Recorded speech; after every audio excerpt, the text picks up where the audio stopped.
Willkommen bei der Fahrschule. Mein Name ist Soran und wir sind bei #9, Thema Vorfahrt.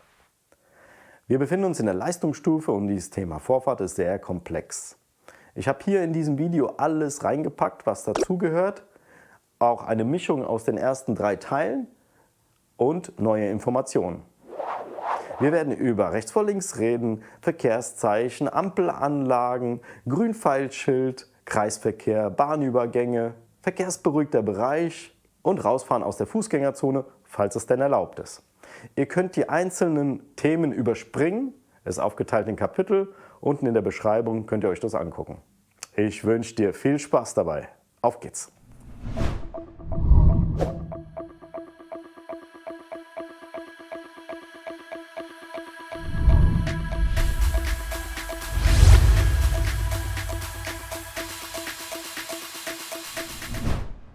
In der 30er-Zone gilt in der Regel rechts vor links. Aber auch da gibt es Kreuzungen, die beschildert sind und wo man Vorfahrt hat. Es gibt Straßen, wo 50 erlaubt ist, aber in denen trotzdem noch rechts vor links gilt. Wie hier an dieser Kreuzung. Es ist 50 erlaubt, aber es gilt rechts vor links. In Industriegebieten kommt es oft vor. Woran erkennt man denn eine Kreuzung oder Einmündung? Das ist wichtig zu wissen, denn wir dürfen ja keine Straße übersehen. Wir können es daran erkennen, wenn Bordsteinkanten um die Ecke gehen oder am Straßenschild.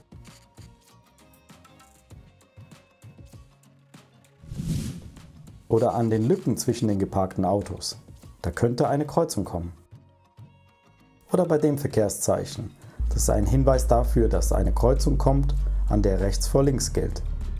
Wenn man an eine Kreuzung ranfährt, wo man keine Vorfahrt hat, darf man nur so schnell fahren, dass man jederzeit stehen bleiben kann, wenn plötzlich einer auftaucht. Und die Kreuzung zügig verlassen. Es gibt auch Straßen, die besser einsehbar sind. Da kann man etwas zügiger vorbeifahren.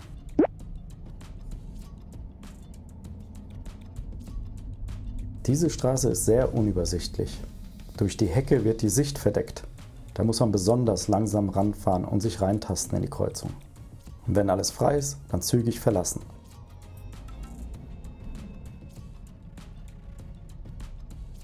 Hier kommt rechts eine reine Einbahnstraße. Da dürfte eigentlich kein Fahrzeug rauskommen. Aber bei dem Zusatzschild Radfahrer kreuzen, da muss man aufpassen. Denn da könnte nämlich ein Fahrradfahrer von rechts kommen. Und der hat ja dann auch Vorfahrt, denn da gilt auch rechts vor links.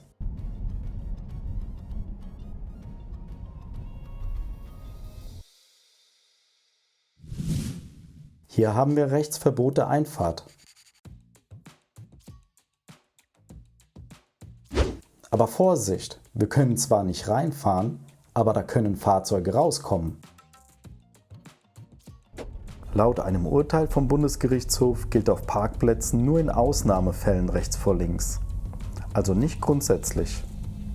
Und zwar nur, wenn die Fahrspuren eindeutigen Straßencharakter haben. Parkplätzen sind ja auch Fußgänger unterwegs, deswegen darf man da ja auch nicht schnell fahren.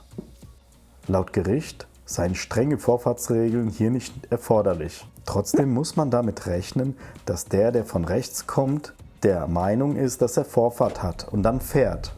Da muss man sehr vorsichtig sein und sich verständigen. Wenn es zu einem Unfall kommt, dann gibt es immer eine Teilschuld. In der Regel bei den Versicherungen 50%. Es kann aber auch zu 70 und 30% aufgeteilt werden, wenn einer von den beiden schneller unterwegs war. Kreisverkehre sind in der Regel beschildert. Aber wenn da keine Verkehrszeichen hängen, dann gilt da auch rechts vor links. Also hat hier im Beispiel das rote Auto Vorfahrt vor dem blauen Auto. Wenn wir aus einem verkehrsberuhigten Bereich rauskommen, sind wir wartepflichtig. Beim Verlassen haben wir also keine Vorfahrt. Wir müssen alle durchlassen, sogar den Linksabbieger. Also wir verlassen hier den verkehrsberuhigten Bereich und da müssen wir wirklich jeden durchlassen. Das Fahrzeug, was hier von links kommt, das von rechts kommt, Und hier das rote Auto, was Linksabbieger ist, den müssen wir auch durchlassen, weil wir aus diesem verkehrsberuhigten Bereich rauskommen. Das gilt auch, wenn wir von einem abgesenkten Bordstein kommen. Oder aus einer Fußgängerzone.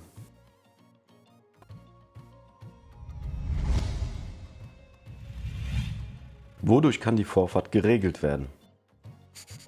Es gibt eine Rangfolge der Vorfahrtsregelungen. Wenn an einer Kreuzung keine Verkehrszeichen hängen, da gilt rechts vor links. Sobald Verkehrszeichen angebracht sind, gelten die Verkehrszeichen. Und wenn eine funktionierende Ampel an der Kreuzung hängt, dann gilt diese Ampel- oder Lichtzeichenanlage. Und wenn ein Polizeibeamter an der Kreuzung steht, dann gelten seine Zeichen. Bei den Verkehrszeichen gibt es positive und negative Beschilderungen. Bei einer positiven Beschilderung haben wir Vorfahrt und bei der negativen Beschilderung haben wir keine Vorfahrt.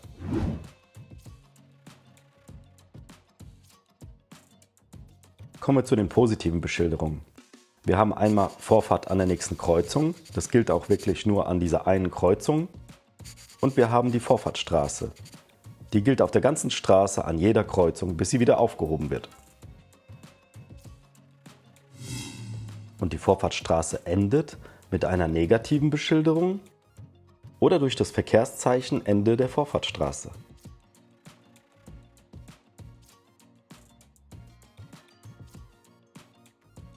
An einer Kreuzung sind die Fahrzeuge, die von links oder von rechts kommen, unser Querverkehr. Und die Fahrzeuge, die uns gegenüberkommen, das ist unser Gegenverkehr. Wenn wir an einer Kreuzung eine positive Beschilderung haben, dann hat der Gegenverkehr ebenfalls eine positive Beschilderung. Und der Querverkehr hat eine negative Beschilderung. Somit muss der Querverkehr warten.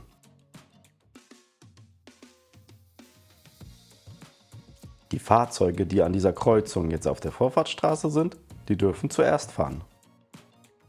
Und danach fahren die Fahrzeuge mit der negativen Beschilderung. In diesem Fall haben wir eine positive Beschilderung. Vorfahrt an der nächsten Kreuzung. Somit dürfen wir zuerst fahren.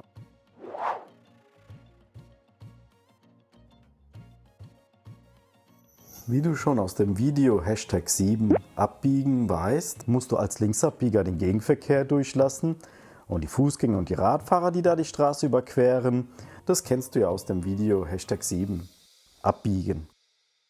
Denn die haben dann alle Vorrang, weil wir Abbieger sind, ne? Also nicht verwechseln. Das mit dem Querverkehr, da spricht man über Vorfahrt. Und wenn du abbiegst mit dem Gegenverkehr und den Fußgängern, da haben die Vorrang. Kommen wir wieder an eine Kreuzung mit einer positiven Beschilderung. Diesmal sind wir Linksabbieger. Und jetzt wissen wir ja, dass der Gegenverkehr eine positive Beschilderung hat, also der Motorradfahrer. Und der Querverkehr hat ja eine negative Beschilderung, also der Busfahrer. Somit fährt das Motorrad zuerst, weil wir ja Linksabbieger sind und der Motorradfahrer hat ja Vorrang. Dann fahren wir, weil wir eine positive Beschilderung haben und der Bus eine negative.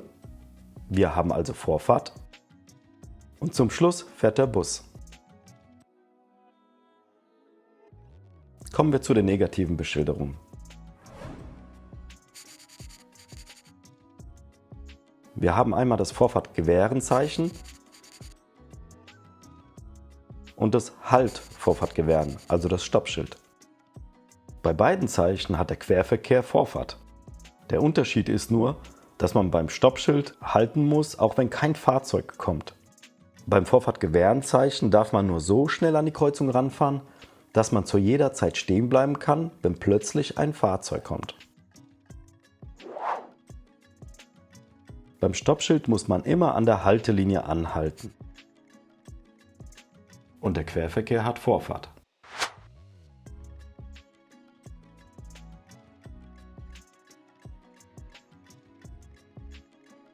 Und wenn es keine Haltelinie gibt, muss man an der Sichtlinie anhalten.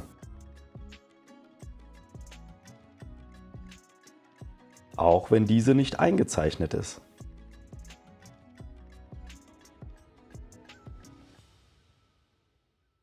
An der Haltelinie muss man auch halten, wenn davor ein Fußgängerüberweg ist. Zuerst auf die Fußgänger achten und wenn alles frei ist, bis zur Haltelinie vorfahren und stehen bleiben. Bei 2 Haltlinien muss man an beiden stehen bleiben. Zuerst an der ersten vor dem Fußgängerüberweg, dann an der zweiten Haltelinie nach dem Radweg. Darauf achten, dass die Radfahrer auf dem Radweg auch Vorfahrt haben. Hier ist ein Radweg vor der Haltelinie. Also zuerst aufpassen, dass links, rechts kein Radfahrer kommt, dann vorfahren bis zur Haltelinie und dann nochmal stehen bleiben. Wir fahren an eine Kreuzung mit einer negativen Beschilderung, einem Stoppschild und halten vor der Haltelinie. Wir wollen in diesem Fall nach links abbiegen. Unser Gegenverkehr, der Bus, hat auch eine negative Beschilderung, ein Stoppschild, so wie wir. Und der Radfahrer befindet sich auf der Vorfahrtsstraße. Egal in welche Richtung er jetzt fährt, er hat Vorfahrt.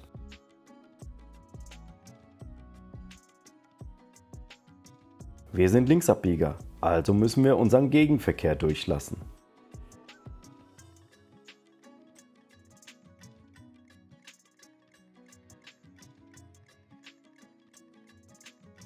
An dieser Kreuzung haben wir wieder eine negative Beschilderung. Das heißt, der Busfahrer drüben hat auch eine negative Beschilderung und der Motorradfahrer muss eine positive haben.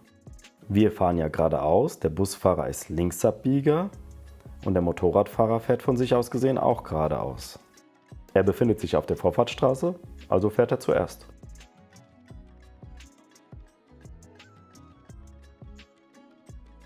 Da wir ja geradeaus fahren, fahren wir vor dem Bus.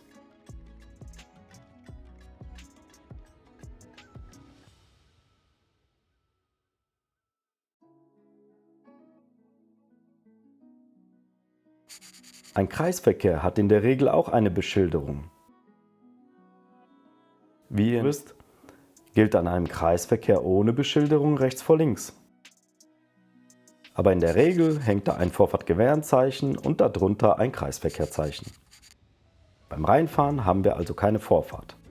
Und das Kreisverkehrzeichen sagt uns, dass wir beim Reinfahren nicht blinken dürfen, sondern beim Verlassen müssen wir es anzeigen. Und zwar nach rechts blinken. Beim Reinfahren und Rausfahren auf die Fußgänger achten. Außerdem darf man die Mittelinsel nicht überfahren. Außer die Abmessungen vom Fahrzeug erfordern es, zum Beispiel bei LKWs, Busse oder Pkw mit Anhänger. Im Kreisverkehr ist das Halten verboten. Wer also in diesen Kreisverkehr mit Beschilderung reinfährt, hat keine Vorfahrt. Beim Reinfahren nicht blinken, das rote Fahrzeug muss warten. Und beim Rausfahren nach rechts blinken. An den Vorwegweisern können wir erkennen, welche Ausfahrt wir nehmen müssen. Die erste Ausfahrt Richtung Autobahn, Hanau oder Rodenbach. Zweite Ausfahrt Richtung Langendiebach. Oder dritte Ausfahrt Richtung Autobahn, Büdingen oder Neuberg.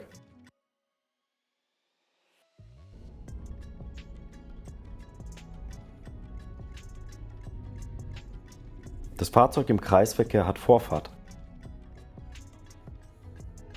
Wir blinken nicht beim Reinfahren, sondern beim Rausfahren, damit die Leute, die reinfahren, wissen, dass wir rausfahren. Wenn wir eine positive Beschilderung haben, dann ist es ja in der Regel so, dass der Querverkehr warten muss. Es gibt da allerdings ein Zusatzzeichen, was uns die abklingende Vorfahrtsstraße zeigt. In diesem Fall geht die Vorfahrtsstraße nicht wie gewohnt geradeaus, sondern die knickt ab, entweder nach links oder nach rechts. Der dicke Balken symbolisiert die Vorfahrtsstraße.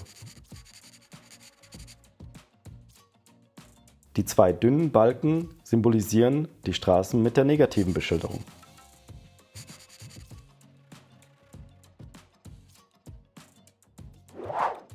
So kann man sich das ungefähr vorstellen.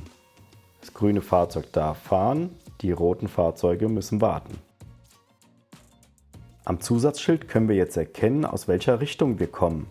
Man liest es von unten nach oben. Wenn wir der Vorfahrtsstraße folgen, müssen wir auch blinken. Das weiße Auto will jetzt links abbiegen und verlässt die Vorfahrtsstraße. Das rote Auto muss in diesem Fall warten. Das weiße Auto hat Vorfahrt, weil es von der Vorfahrtsstraße kommt. Das darfst du bloß nicht vergessen. Wenn wir hier nach links abbiegen wollen, müssen wir erstmal den Verkehr von der Vorfahrtsstraße, also den von rechts, durchlassen. Die haben Vorfahrt. Und wer sich nicht auf der Vorfahrtsstraße befindet, der muss warten. Denn der hat eine negative Beschilderung und muss alle Fahrzeuge auf der Vorfahrtsstraße durchlassen. Außerdem muss er die Fahrzeuge, die von rechts kommen, auch durchlassen. Also wenn hier keiner von links kommt und der Gegenverkehr auch nicht links abbiegt und von rechts keiner kommt, dann können wir fahren.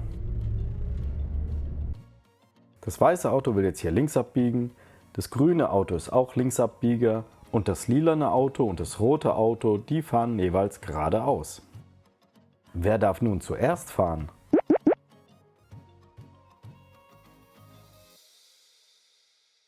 Das grüne Auto fährt zuerst. Es befindet sich auf der Vorfahrtsstraße und das weiße Auto muss warten, bis er durchgefahren ist, weil das weiße Auto nämlich über seinen Fahrstreifen drüber fahren muss. Als zweites fährt das weiße Auto. Da die anderen beiden Fahrzeuge sich nicht auf der Vorfahrtsstraße befinden, müssen sie warten. Und jetzt gilt untereinander rechts vor links. Zuerst fährt das lilane Auto und zum Schluss das rote Auto.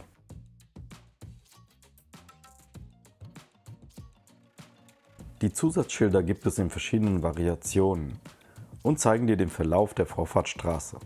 Die Regeln bleiben gleich.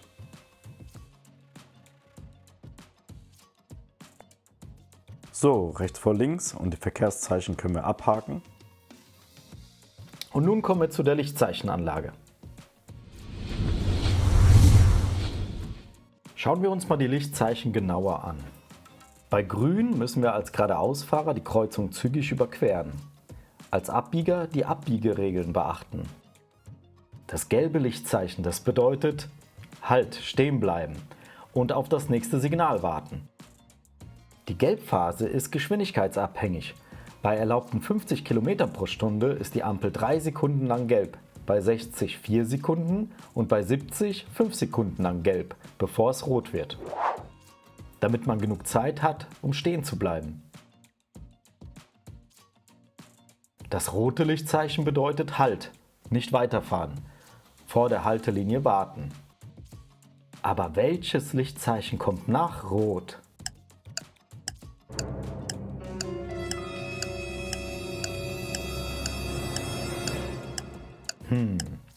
Ist es etwa gelb oder ist es grün? Nein. Es ist rot und gelb zusammen und bedeutet auf die Weiterfahrt vorbereiten, also Gang einlegen und bei grün wieder losfahren. Wenn an einer funktionierenden Ampel ein Verkehrszeichen hängt, wie zum Beispiel ein Stoppschild, wie in diesem Beispiel, dann hat es keine Bedeutung. Also wenn wir grün haben, einfach weiterfahren. Das Verkehrszeichen gilt, wenn die Ampel ausgeschaltet ist oder nicht funktioniert. Bei der roten Ampel müssen wir ja immer vor der Haltelinie anhalten. Manchmal gibt es eine weitere Haltelinie, zum Beispiel wie hier vor der Kreuzung oder Einmündung. In diesem Fall ist es jetzt eine Wartelinie mit einem Zusatzschild rechts. Wenn das Schild da hängt, dann musst du auch hier halten. Schauen wir uns mal eine Kreuzung mit Ampelregelung an. Wenn wir grün haben, dann hat der Gegenverkehr in der Regel auch grün. Und der Querverkehr hat rot. Beim Abbiegen muss man aber damit rechnen, dass die Fußgänger da auch grün haben. Rechts oder links. Die Abbiegeregeln, die bleiben auch an der Ampelanlage bestehen. Also wenn ich an einer grünen Ampel links abbiege, muss ich den Gegenverkehr durchlassen und links auch die Fußgänger, wenn die grün haben. Hier gibt es sogar ein gelbes Blinklicht, das heißt Achtung Gefahr, denn die Fußgänger hier haben grün. Es gibt auch Ampeln mit einem Grünpfeil. Wenn wir so einen Grünpfeil nach links haben, dann können wir sorglos abbiegen. Und zwar hat der Gegenverkehr und die Fußgänger haben Rot. Das ist unser Sorglos-Pfeil. Wie hier beim Rechtsabbiegen. Wenn wir einen Pfeil nach rechts haben, dann ist die Fußgängerampel rot. Der grüne Pfeil, der kann auch auf der anderen Straßenseite nach links angebracht sein.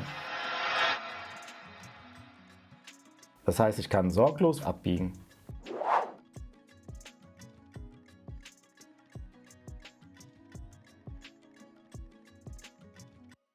Dieses gelbe Blinklicht bedeutet, dass die Ampel ausgeschaltet ist.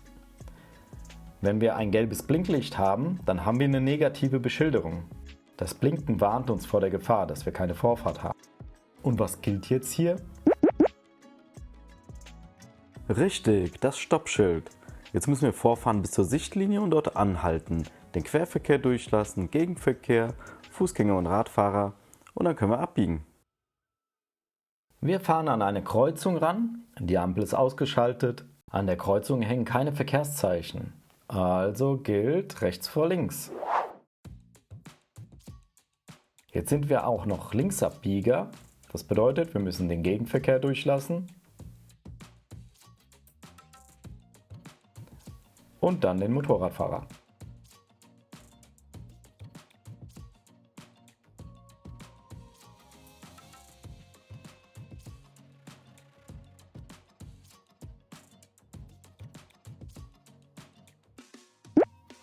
Solche Kreuzungen gibt es wirklich. Ja, die Ampel ist ausgeschaltet, hier gilt rechts vor links.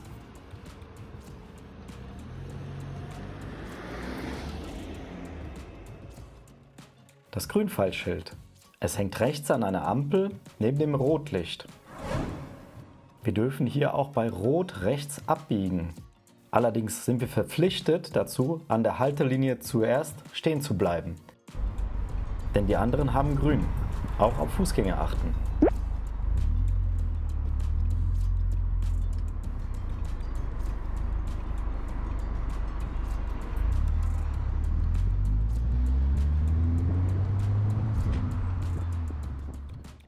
Seit dem 28.04.2020 gibt es auch ein Grünpfeilschild für Radfahrer. Auch die sind dazu verpflichtet, an der Haltelinie zuerst stehen zu bleiben und auf den Verkehr zu achten. Hier regelt der Polizeibeamte die Vorfahrt. Wenn wir ihn von der Seite sehen, haben wir Grün. Sobald er die Hand hochhebt, dürfen wir nicht mehr in die Kreuzung reinfahren und die Fahrzeuge, die sich in der Kreuzung befinden, die müssen die Kreuzung räumen. Es ist gelb. Er dreht sich rum und senkt den Arm und wir haben Rot. Hebt er die Hand hoch, haben wir Rot-Gelb. Keiner darf reinfahren. Das kann man sich ganz leicht merken. Siehst du Brust oder Rücken, musst du die Bremse drücken. Siehst du die Hosennaht, hast du freie Fahrt.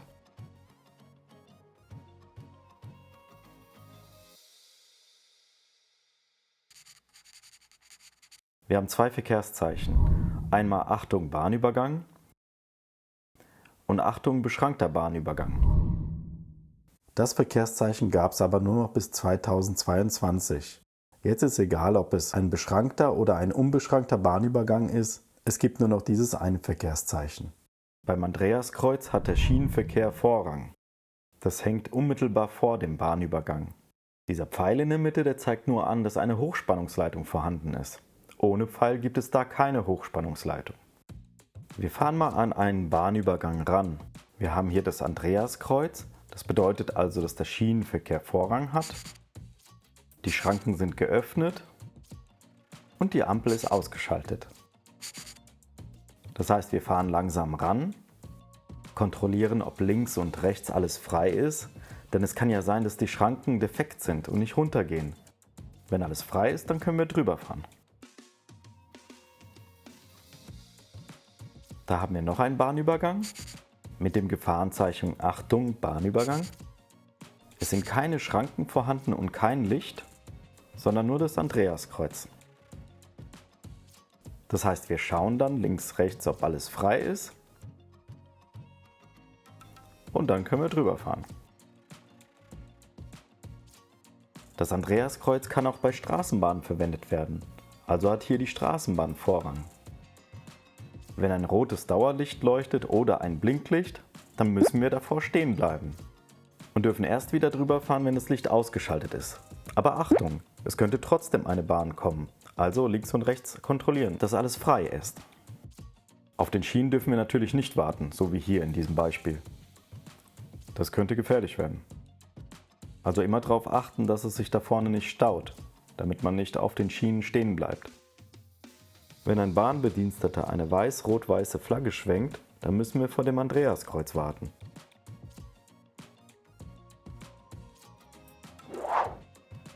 Während der Fahrt musst du den rückwärtigen Verkehr genauso beobachten wie den Verkehr vor dir. Also guckst du alle 7 Sekunden mal in den Innenspiegel. Außerdem guckst du beim Fahren weit nach vorne, denn der Blick leitet dich ja durch die Straßen. Ganz kurz auf das Verkehrszeichen, dann wieder nach vorne gucken. Verkehrszeichen, nach vorne gucken, Auto rechts, vorne gucken, Auto links, vorne gucken. Immer nur ganz kurze Blicke und dann gleich wieder nach vorne gucken.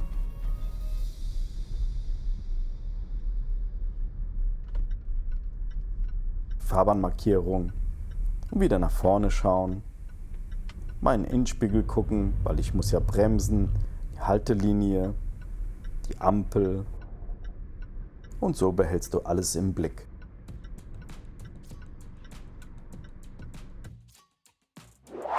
Es kann vorkommen, dass du dir mal unsicher bist, ob du Vorfahrt hast oder nicht.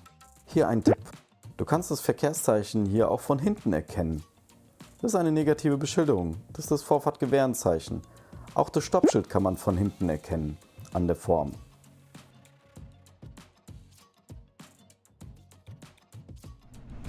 Danke fürs Zuschauen. Ich hoffe, das Video hat dir gefallen. Wir können jetzt abhaken auf unserer Liste die Vorfahrt durch Grundregel rechts vor links, Verkehrszeichen, Ampelanlagen und Grünpfeilschild, Kreisverkehr, Bahnübergänge, verkehrsberuhigter Bereich. Falls du dir noch was angucken willst, wie gesagt, du kannst in die einzelnen Kapitel springen und dir einzelne Themen nochmal anschauen. Ich wünsche dir viel Erfolg in deiner Ausbildung und bis zum nächsten Mal.